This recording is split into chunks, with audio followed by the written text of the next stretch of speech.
Operações estabelecedoras. De onde elas vêm? Para onde elas vão? Qual sua função na contingência? Hoje, aqui, no canal dos Berrecas. Fala, Berrecas! Para você que está aqui pela primeira vez, eu sou o psicólogo Lucas Vinícius, vulgo Lucas Berreca. Eu sou o psicólogo Luciano, vulgo Luciano Berreca. E nós somos os Berrecas!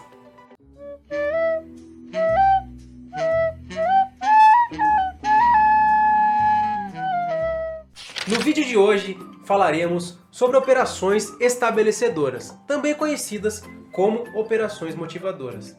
Sabe aquele dia que você, dependendo do seu humor, deixa de gostar de algo? Por exemplo, tem algo que é muito legal para você, comer chocolate, mas dependendo do contexto, o chocolate deixa de ser agradável. Para fazer um exemplo bem resumido, é sobre isso que falaremos. Para dar um exemplo bem prático aqui agora para vocês, nós temos como uma função de operação estabelecedora a sua audiência. A sua audiência é uma operação motivadora, uma operação estabelecedora para continuarmos aqui fazendo vídeo para vocês. Porque vocês sabem que o seu like, o seu compartilhamento e a sua inscrição, na realidade, são reforçadores de alta magnitude para os Berrecas. E para que isso continue tendo função motivadora, função estabelecedora de fazer vídeos aqui para vocês, você tem que dar o seu joinha, compartilhar com seus amigos e se inscrever no canal se não está inscrito. Então vocês perceberam que o like de vocês é muito importante, mas a audiência de vocês altera o valor do SD, que é esse de produzir vídeos e sermos reforçados por vocês. Bom, vocês sabem que a gente sempre estuda aqui para bater esse papo com vocês e trazer esse conteúdo para vocês, né? Não é gratuito.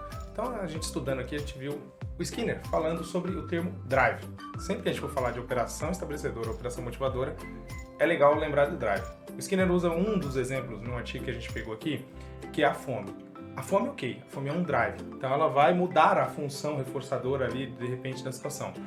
Exemplo, se eu tô com fome, então eu preciso comer, e comer vai ser extremamente reforçador para mim. Altera o valor, né? Isso, altera o valor. Se eu não tô com fome, a comida não vai ser reforçadora para mim. Então, ele foi fazendo esses estudos e entendendo isso. Mas, outros pesquisadores, como o Keller, viu? Eu não sei pronunciar o nome do Schoffen. Schoffen? Talvez. A gente ficou aqui discutindo, nós não sabemos exatamente. Que nós sabemos que, inclusive, o Keller é um dos maiores divulgadores da análise do comportamento, inclusive foi participante quando veio para o Brasil. Conversamos com o professor Todorov em vida e ele contou essa história, foi muito legal. E sabe o que é interessante, Luciano? Eu tenho lido um livro do professor Robson Cruz, que é uma biografia do cotidiano científico do Skinner, e conta muito desse histórico. Então, para você que tem dúvida sobre como o Skinner era, por que ele será que ele tirou tudo isso da cabeça dele? Com quem que ele interagiu? Será que ele era um gênio ao seu tempo mesmo? Pessoal, leiam o livro do professor Robson Cruz. Tá muito legal. Nós conseguimos assistir a palestra pela BPMC e imperdível. Bom, voltando aqui aos estudos, então aí a gente coloca a situação de mas e aí, beleza, o que determina a fome? Né? O que vai estabelecer esse contexto de fome? E aí a gente pode considerar que as operações motivadoras, as operações estabelecedoras vão ter essa função de dizer, opa, então eu tô com fome, se eu tô com fome, a comida vai ter um valor maior de reforçador para mim. E algo que estávamos conversando, inclusive no in-off, era sobre essa questão do custo de resposta para realizar algo. O Luciano deu exemplo do drive, e o drive como operação estabelecedora, por assim dizer, e como isso altera o valor de um reforçador. Então vamos supor que eu sou uma pessoa que gosta muito de sorvete, e eu tô tendo um dia de merda, eu não tenho mais dinheiro, e beleza, e aí eu falo assim, tô num dia de merda, não tenho dinheiro, mas tô com muita vontade de chupar sorvete faz muito tempo, então eu tô privado de sorvete faz muito tempo. Pode ser que, numa situação como essa, essas operações operem de uma maneira que eu prefira chupar sorvete, por mais que esse seja meu último real no bolso, por exemplo, por conta do valor que esse reforçador assume, né, no meu contexto. Você tem um contexto que gastar o meu último real é aversivo. E é um custo de resposta muito alto, né? Literalmente um custo de resposta muito alto, né?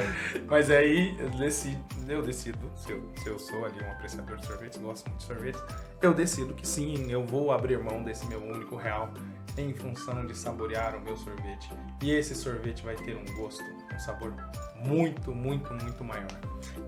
Então é assim, o sorvete continua sendo discriminativo, só que ele altera aí, se ele vai ocorrer ou não, depende muito dessa questão de estado de privação e saciação, como você deu no exemplo da... Eu posso ter muito dinheiro, posso estar com muito dinheiro no bolso, mas se eu tô saciado, se eu tenho muito sorvete em casa, mas eu gosto muito de sorvete, eu não vou comprar sorvete. Se eu acabei de tomar um monte de sorvete, por que eu vou comprar sorvete novamente? Entendeu? E aí, quando você fala de alterador de função, o sorvete pode se tornar um punidor. Então, assim, ao invés de ser um discriminativo, vai ser uma punição positiva, que eu posso passar mal também, inclusive. Sim. A gente tem vários contextos, assim, que a gente pode conversar sobre isso. O que eu acho legal, que a gente até pegou um artigo aqui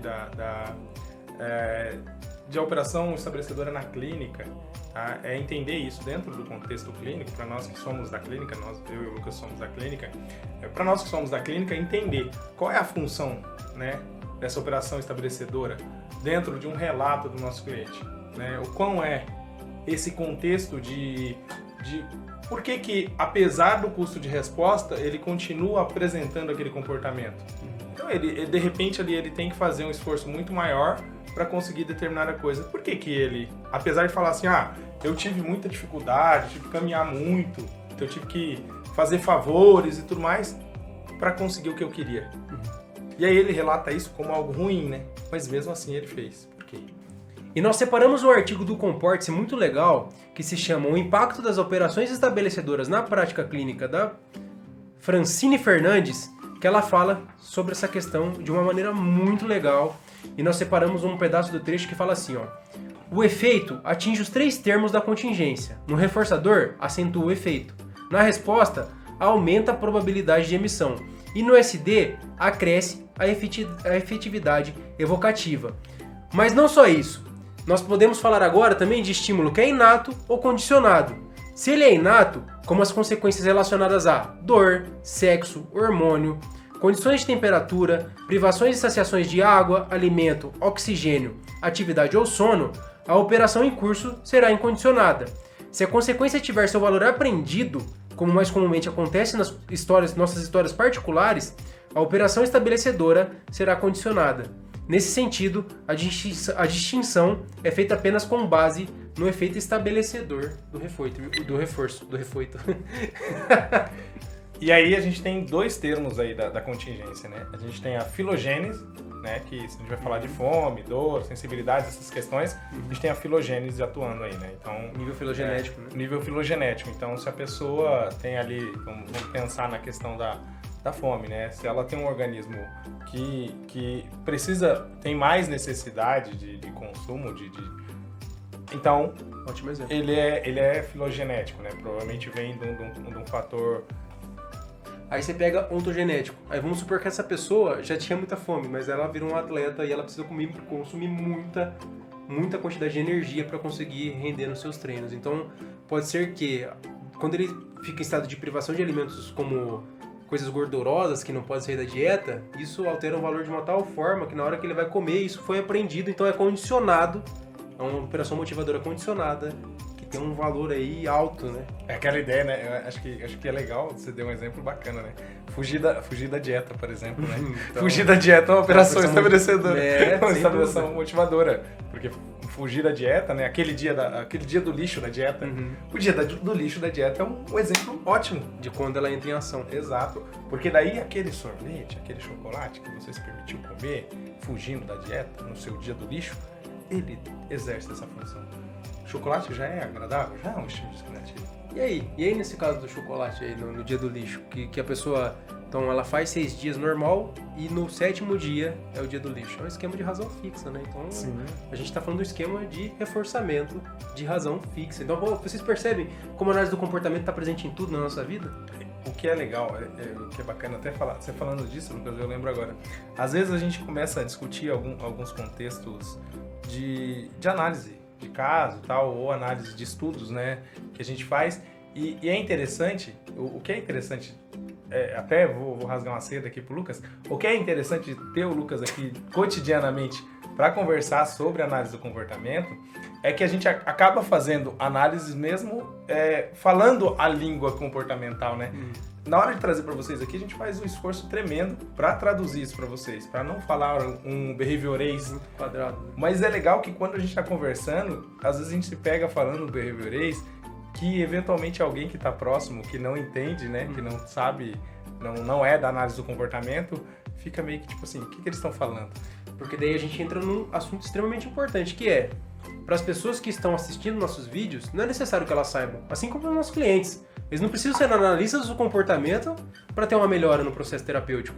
Só que para nós, enquanto terapeutas, que é a agência de controle ali na terapia, nós precisamos saber por que fazemos o que fazemos. Então a gente tem que ter uma visão muito acurada para esse tipo de coisa, né? E o que eu acho legal também falar aqui nesse momento é que, assim, você que, uma grande parte do nosso público-alvo, um dos nossos dos vídeos mais assistidos, ele foi até em função disso, de facilitar a aprendizagem da análise do comportamento.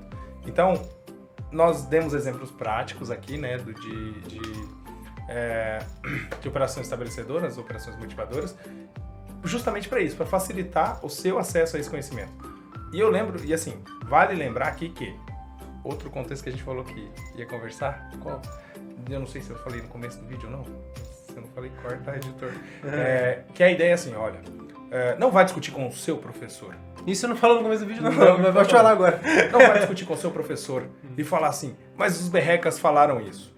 Muito provavelmente o seu professor conhece muito mais sobre operações estabelecedoras, operações motivadoras do que os berrecas. Nós somos estudiosos e ajudamos aqui a facilitar esse acesso para vocês. Estamos cursando a nossa especialização em análise comportamental clínica. Então, só por esse fato você já percebe, a gente atua na clínica, estuda muito, mas a gente não sabe de tudo, gente. Então vocês vão ter um caminho que vocês vão ter que percorrer por conta própria. Exato. Então, aí cabe. YouTube exerce uma função estabelecedora aqui de acesso à informação. Altera o valor. Altera o valor aqui, ó. Altera o valor do vídeo, mas livros você vai conseguir acesso. Aqui a gente está falando aqui, a gente citou alguns artigos aqui e os artigos, se você for pesquisar realmente, se você quiser aprofundar nesse tema, vale a pena você correr atrás de artigos, livros que falem sobre o tema e se aprofundar e entender melhor. E fiquem ligados no conteúdo que compartilhamos nas nossas redes sociais lá no canal dos Berrecas, porque só tem Instituto de Análise do Comportamento de qualidade. Pode confiar. Nós só divulgamos aquilo que estudamos. Por isso que direto a gente posta foto, não é à toa. E é legal porque, assim, é uma galera que a gente confia e acredita no trabalho deles.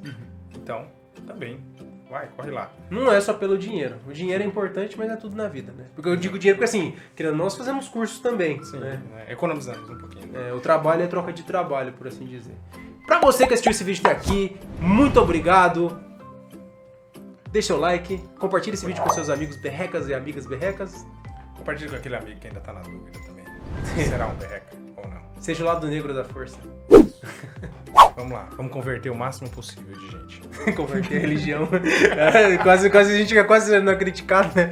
Muito obrigado, gente. Até a próxima. Tchau. Até mais.